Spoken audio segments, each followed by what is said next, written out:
தென்னாடுடைய சிவனே போற்றி, எந்நாட்டவர்க்கும் இறைவா போற்றி. நேயர்கள் எல்லாருக்கும் வணக்கம். இந்த வீடியோவில் 2025 வருடத்திற்குண்டான ஜூலை மாத ராசி பலன்கள் அப்படிங்கிறது தான் நாம் பார்க்க போகிறோம். விசுவாவசு வருடம் ஆனி மாதம் 17ஆம் தேதி முருகப்பெருமானுக்கு உரிய செவ்வாய்க்கிழமையில மிதுன லக்கணத்தில் திருவோண நட்சத்திரம், பெருமாளோட நட்சத்திரமான திருவோண நட்சத்திரத்தில் இந்த ஜூலை மாதம் அப்படிங்கிறது பிறக்குது. இந்த மாதத்துக்கு உண்டான கிரக நிலைகள் அப்படிங்கிறத நாம் துல்லியமாக பார்க்கணும்.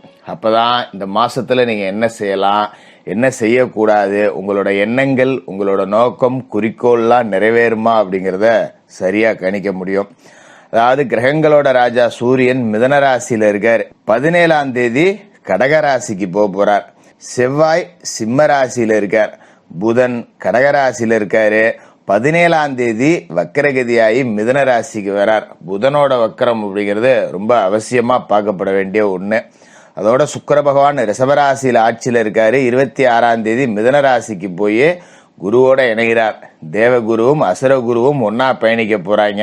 குரு பகவான் மிதுனத்திலையும் சனி பகவான் மீனத்திலையும் ராகு கும்பராசிலையும் கேது சிம்ம ராசிலையும் இருக்காங்க. இதுதான் இந்த மாசத்துக்கு உண்டான கிரக நிலைகள். இது உங்களுக்கு என்னென்ன சாதக பலன்களை கொடுக்க போகுது, எந்தெந்த விஷயங்கள்ல நாம எச்சரிக்கையா இருக்கணும் அப்படிங்கிறத பார்ப்போம். துளாராசி நேயர்களே, உங்களுக்கு இந்த ஜூலை மாசம் எப்படி இருக்கு அப்படின்னு பார்த்தோம்னா, மாச தொடக்கத்துல உங்களோட ராசிநாதன் சுக்கிரன் ரிஷபராசியில் இருக்கார். அவரோட இன்னொரு வீட்டுல போய் ஆட்சி பெற்று உட்கார்ந்துருக்கார். அதாவது உங்களோட ராசிக்கும் அஷ்டமஸ்தானத்துக்கும் அதிபதியான சுக்கிர பகவான் அஷ்டமத்திலேயே ஆட்சி பெற்று உட்கார்ந்துருக்கார். இப்போ இந்த மாதம் நீங்கள் சில முக்கியமான முடிவுகள் அப்படிங்கிறதெல்லாம் லேசாக நிறுத்தி வைக்கணும். அதான் நல்லது. என்னதான் ராசிநாதனாக இருந்தாலும் அவர் அஷ்டமத்தில் போய் அஷ்டமாதிபதியாக உட்காந்துருக்காரு அப்படிங்கும்போது தேவையில்லாத பிரச்சனைகள் அப்படிங்கிறத கொடுக்கும். அப்போ முக்கிய முடிவுகள், சுபகாரிய பேச்சுவார்த்தைகள், தொழில் ஒப்பந்தங்கள், தொலைதூர பயணங்கள், இது எல்லாத்தையும் கொஞ்சம் தள்ளி போடுறது அப்படிங்கிறது நல்லது. என்ன ஜோசியரை நீங்கள் எடுத்தோடனே இப்படி இப்போ சொல்கிறீங்களே, நல்லது எதுவும் இல்லையா அப்படின்னு நீங்கள் கேட்குறது எனக்கு புரியுது. அதாவது துளாராசியை பொறுத்த வரைக்கும் இப்ப குரு பகவான் அற்புதமான இடத்துல இருக்கார். அதே நேரத்துல சனி பகவானும் அற்புதமான இடத்துல இருக்கார். அப்ப வாழ்க்கை அப்படிங்கிறது ஓரளவுக்கு அப்படியே கிராஜுவலா போயிட்டு இருக்கு. அப்படிங்கிறப்ப நம்ம தான் நல்லா இருக்குமே, இறங்கி பாத்துருவோமே அப்படின்னு சில ரிஸ்க் எல்லாம் எடுக்க தோணும். அப்படி தூண்டி விடும் அந்த கிரக வாட்டம் அப்படிங்கிறது. போடா எதா இருந்தாலும் பாத்துக்கலாம் போய் செய்ய அப்படிங்கிற மாதிரி. அப்ப இந்த மாதிரி இடைஞ்சல் இருக்கிற காலகட்டத்தில் நமக்கு மற்ற கிரகங்கள் கிளப்பி விடுது அப்படின்னா தேவையில்லாத சிக்கல்ல கொண்டு நம்மள மாட்டிக்க கூடாது. அதாவது சொல்லுவாங்க பார்த்தீங்களா, கையை கொடுத்தா திமிரிடலாம், வாயை கொடுத்தா திமிர முடியாது அப்படின்னு கொஞ்சம் வார்த்தையில நிதானத்தை கடைபிடிக்க வேண்டிய நேரம்.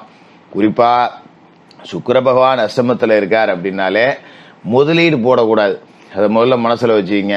நீங்க என்ன தொழில் செஞ்சுக்கிட்டு இருந்தாலும் சரி, அதுல இன்னொரு 10 ரூபா முதலீட்டை போட்டு பெருக்குவோம் அப்படிங்கிற எண்ணம் இருந்தா ஒரு 27 நாளைக்கு அதை தள்ளி போடுங்க. 26ஆம் தேதி மிதுனராசிக்கு அவர் போற வரைக்கும் முல்ல தள்ளி போடுங்க அப்படிங்கறது தான் கணக்கு சொல்லுது. ஏன்னா போட்ட முதல் வராம போயிடலாம், நஷ்டம் அடையலாம், இல்லைன்னா தேவையில்லாம யார்ட்டையா கொடுத்துட்டு ஏமாந்துடலாம். இந்த தொழில கூட்டாளிகளை சேர்க்கக்கூடிய வேலை இதெல்லாம் இந்த காலகட்டத்தில் வச்சே கூடாது.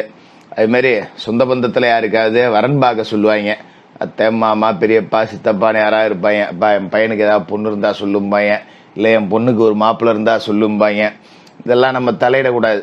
தேவையில்லாத ஏதாவது பின்னாடி பிரச்சனை வந்ததுனால இவன் தான் பார்த்து வச்சான், நாசமா போச்சு என் புள்ளியோட வாழ்க்கைன்னு அப்படியே பழிய தூக்கி நம்ம மேல போட்டுருவாங்க. அதனால இந்த வரம் பார்க்குற வேலை, இந்த மற்றவனுக்கு மத்தியஸ்தம் பண்ற வேலை, ஜாமீன் ஜவாப்தாரி போடுற வேலை, இதெல்லாம் இந்த மாசத்துல எதுவும் வேண்டாம். குறிப்பா கலைத்துறையில இருக்கிறவங்க நல்ல வாய்ப்புகளை நழுவவிடக்கூடிய சந்தர்ப்பம் வரும். அதனால குடும்பமான வரைக்கும் எப்பவுமே தொடர்புலயே இருக்கணும். போனு சுவிட்ச் ஆஃபே ஆகக்கூடாது. ரிப்பேர் ஆன போனு, பழைய போனு வச்சிருந்தா கூட தூக்கி போட்டு கடனை உடனே வாங்கியாவது புது போன் வாங்கி வச்சுக்கிங்க. ஏன்னா நல்ல முக்கியமான ஒரு வாய்ப்பு வரும், நமக்கு கால் பண்ண நம்ம போனு சுவிட்ச் ஆஃப் அப்படின்னு இருக்கும். அதனால குடும்பமான வரைக்கும் எந்த ஒரு வாய்ப்பையும் நழுவிடாம பிடிச்சிக்கிறது அப்படிங்கிறது தான் நல்லது. அதுல ரொம்ப கவனமா இருக்கணும். அதோட இந்த மாசத்தை பொறுத்த வரைக்கும் உங்களோட ராசிக்கு 9வது வீட்டுல குருவும் சூரியனும் சேர்ந்திருக்காங்க. ஓடுனவனுக்கு 9ல குரு அப்படின்னு சொல்லுவோம் பாத்தீங்களா.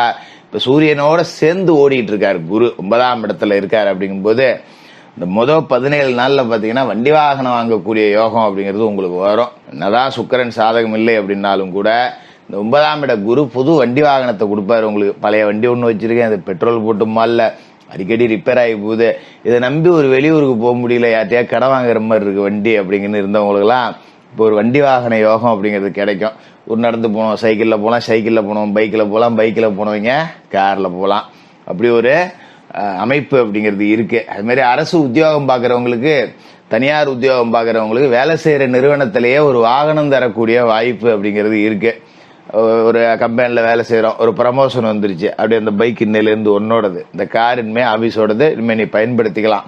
இது மாதிரி அரசு உத்தியோகத்தில் இருக்க பெரிய ப்ரமோஷன் வருது, உங்களுக்கு தனியாக ஒரு காரு, இந்த மாதிரியான வண்டி வாகன யோகம் அப்படிங்கிறதும் உங்களை தேடிட்டு வரும். 17ஆம் தேதிக்கு மேலே சூரியன் 10வது வீட்டுக்கு போயிடுவார், தொழில் வீட்டுக்கு போகிறார். அப்போ என்ன செய்யணும் அப்படின்னு பார்த்தீங்கன்னா, அரசாங்க ரீதியாக உங்கள் தொழிலுக்கு ஏதாவது உதவி வேணா செய்யலாம். இப்போ எடுத்தீங்கன்னா முயற்சி கிடைக்கும், ஒரு லோன் வாங்குறது, போகிறது வர்றது, இந்த முயற்சிகளை 17ஆம் தேதிக்கு மேலே நீங்கள் எடுக்கலாம். அரசுக்கிட்ட ஒரு மானியம் வாங்குறது, போகிறது வர்றது எல்லாமே உங்களுக்கு நல்லபடியாக பலிதமாகும். அதோட முக்கியமான விஷயம் என்ன அப்படின்னா, உங்களோட ராசிக்கு அற்புதமான இடத்துல சனி பகவான் இருக்கார். ராசிக்கு எத்தனாவது வீட்டில் இருக்கார்? 6வது வீட்டில் சனி பகவான் இருக்கார். அப்ப இந்த 6ஆம் இட சனி அப்படிங்கிறவர் 13ஆம் தேதி வக்கரம் அடைகிறார். இந்த சனி பகவான் வக்கரம் அப்படிங்கிறது பாத்தீங்கன்னா இந்த 6ஆம் இடத்திலேயே நடக்குது அப்படிங்கிறதால இந்த 6 கூறிய ஆதிபந்தம் அப்படிங்கிறது நமக்கு லேசா நெருக்கடியை கொடுக்கும். அப்ப 6ன்னா எது? கடன், பகை, நோய். ஏற்கனவே இங்க ராசியாதிபதி அஷ்டமத்துல போய் மாட்டிருக்காரு. அப்படிங்கிறப்ப கொஞ்சம் அரிகடன் ஏதாவது இருந்ததுன்னா எங்கேயாவது வாங்கி இந்த கடனை அடைச்சு புண்ணும் அப்படிங்கிறது கொஞ்சம் வாங்க. சில பேர் வீட்டுக்கு தெரியாம வெளில வாங்கி வச்சிருப்பாங்க, அதெல்லாம் தெரிஞ்சு குடும்பத்துல குழப்பம் வரும், சண்டை சச்சரவு வரும். அதுல கொஞ்சம் கவனமா இருங்க. கடனை உடன் இருந்தா அடைச்சி வச்சிருங்க. அது மாதிரி உடம்பு விஷயம் கொஞ்சம் பாதிக்கும். குறிப்பா பாத்தீங்கன்னா ஒத்தை தலைவலி, இந்த வெயில் சார்ந்த பிரச்சனைகள் அங்கங்க கட்டி வர்றது, போறது வர்றதெல்லாம் இருக்கும். என்னடா இது அப்படிங்கிற மாதிரி ஒரு சங்கடத்தை கொடுக்கும். அதனால தேக ஆரோக்கியத்துல கொஞ்சம் அதிகபட்ச கவனம் இருக்கணும். நிறைய மாமிச உணவுகள்லாம் போட்டு அள்ளி திங்க கூடாது. கடையில போய் ரொப்பி அடிக்கிறேன் வைத்த அப்படின்னு கொஞ்சம் உணவு முறைகளை மாத்திக்கணும். காய்கறி, பழம், கீரை அப்படிங்கிற மாதிரி உணவுகள் எடுத்துக்கங்க. குடும்பமான வரைக்கும் வெளியிட உணவுகள் அப்படிங்கிறது வேண்டாம். ஏதோ ஒரு அர்ஜென்டா பையனை ஆபீஸ்ல போக சொல்லிட்டாங்க, போய் 2 நாள் வெளியூர்ல தங்கிதான் ஆகணும்னா கூட அப்படியே ஒரு சைவ உணவுகளா சாப்பிட்டுக்கணும். இல்லைன்னா வீட்டுல இருந்து சாப்பாடு கூட ஒரு நாளைக்கு எடுத்துட்டு போய் சாப்பிட்டுக்கிறது அப்படிங்கிறது நல்லது. குடும்பமான வரைக்கும் பல ரசங்களை அதிகமா எடுத்துக்கிறது அப்படிங்கறது இந்த காலகட்டத்தில் நல்லது. புதன் கடகராசியில இருக்கார். 17ஆம் தேதி வக்கரத்துல மிதுன ராசிக்கு பின்னோக்கி போறார். அதாவது 10ஆம் இடத்துல இருக்கக்கூடிய புதன் 9ஆம் வீட்டுக்கு வக்கரமாயி போறார். புதன் வக்கரத்துல 9ஆம் இடத்தை நோக்கி போறார். அப்படின்னாலும் ஆட்சி பெற்று தான் உட்கார போறாரு, குருவோட சேர போறாரு. அப்படிங்கிறப்ப ரொம்ப நல்ல நேரம் அப்படிங்கிறது தான். சில பேருக்கு சொந்த வீடு கட்டலாமா அப்படிங்கிற ஒரு எண்ணம் அப்படிங்கிறது வரும். அது மாதிரி சில பேருக்கு வாடகை வீட்டிலே இருந்தாலும் வீடு மாறக்கூடிய நேரம் அப்படிங்கிறது வேறு. இந்த இடம் சரியில்லை, இதை விட கொஞ்சம் வசதியா போய் பார்ப்போம் அப்படிங்கிற மாதிரிலாம் இருக்கும். சில பேருக்கு சொந்த ஊர்ல வீடு கட்டணும். நம்ம டவுன்ல வேலை பார்க்குறோம், இருந்தாலும் சொந்த ஊர்ல வீடு கட்டணும்யா, இங்கெல்லாம் வேலை செய்ய வந்தோமா, கடைசி காலத்துல ஊர்ல போய் செட்டில் ஆயிடணும், ஊரை பக்கம் ஒரு வீடு கட்டணும், இந்த மாதிரியான எண்ணம் அப்படிங்கிறதெல்லாம் வரும். அதற்கான முன்னெடுப்புகளை 26ஆம் தேதிக்கு மேல நீங்க தாராளமா செஞ்சுக்கலாம். ஏன்னா சுக்கிர அஷ்டமத்தை விட்டு கிளம்புற வரைக்கும் கொஞ்சம் அமைதியா இருங்க. வரக்கூடிய வாய்ப்புகள் எல்லாத்தையுமே அதன் பிறகு பயன்படுத்திக்கிட்டீங்க அப்படின்னா ரொம்ப சிறப்பான ஒரு மாசமாவே இருக்கும். கவலைப்பட வேண்டியதில்லை. நவகிரகங்களும் உங்களுக்கு நல்லா தான் இருக்கு. ராசிநாதனோட நிலை சரியில்லை அப்படிங்கிறப்ப உங்களுக்கு பிரச்சனை அப்படிங்கிறது நீங்களா வர வச்சுக்கிட்டாதான் உண்டு, தானா வராது.